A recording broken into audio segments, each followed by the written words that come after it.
Ano yung gagawin niya kapag may corner siya. Kasi kung round lang, medyo madali naman. Wala nang... Dito magte-trim-trim din kayo, no? Para hindi na malaban yung tela. So, diretso lang. Pagka corner na, lakad nyo. Tapat nyo dun sa part na dito. Pag ganun. Oo. Ngayon, iikot na naman tayo. I-move nyo lang to. Liliko lang kayo. So, kaya kailangan bias siya para, pag-bias yung cut niya para hindi siya lumalaban. Ayan, corner lang ulit. Huwag nyo hilahin to, kasi para hindi siya, kasi normal lang na naka-flat lang siya. Ayan, naka-corner ba? Hindi pa. Ayan, tapat siya dun sa kanto. Tapos, move lang natin dito.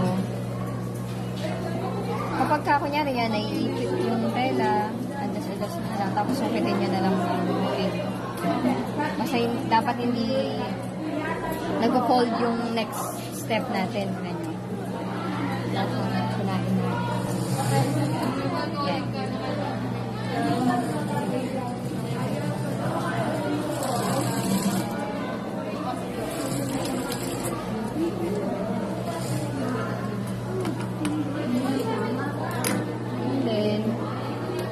Sa part, kunyari pa-round yan, flip ulit, paikot. Pero ito, dahil corner siya, magte-trim lang tayo sa part ng kanto.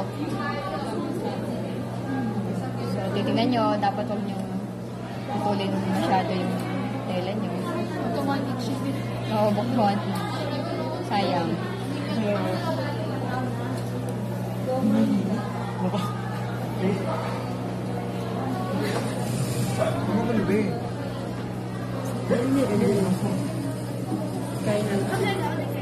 Pag na-trim nyo na, siguro 3 weeks. Walang paguro po ito. 3 weeks siguro ang gagawin natin, kaya nga kahit hindi sabay-sabay matapos, okay lang. Ipo-fold nyo dito in half, and then ipo-fold nyo ulit. So ngayon, pwedeng gawin nyo, i-basting nyo muna yon. Basting. Nahirap po decision. Ha? Ano ka no? Magbe-basting kayo. Ipo-fold ko. Dinugdog niya kasi ipo-fold nyo in half, and then ipo-fold nyo ulit.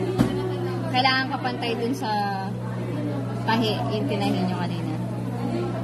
No? So, Kailangan po talaga i-basting no? Oo, kasi hindi pa naman kayo sanay eh. Para hindi na kayo hindi kayo nagtatastas o nagtatastas, di ba? Pag dyan po, ma'am. Pag sa corner, yan. Susunod lang din naman siya sa shape. Pwede po siyang parang, hindi po siya parang catwalk na doon, pero parang mag-round po siya ng konti na doon. Oo. Best in dressmaking na. So, kung kunyari, naka-pasting na siya, papasadahan niyo lang siya. So, dito kayo malapit sa dulo. Marinig ko na naman ang pama. Ganyan para hindi naririnig sa Stress yung hindi naman. Mamdakal na yung mga kating ko. kating. Kaya nga.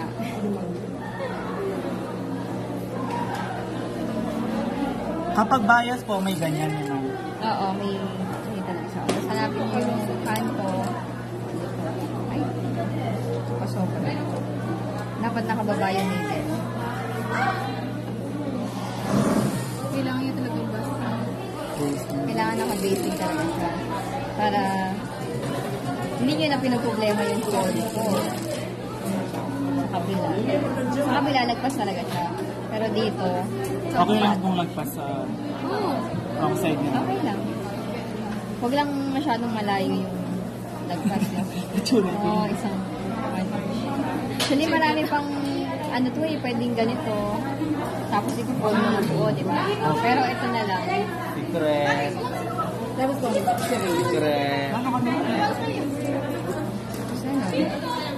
kanto, baba, yung middle, and then Ilang bias ka?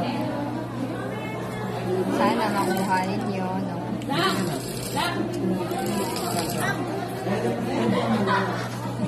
Then, cut nyo lang yung excess. Oh,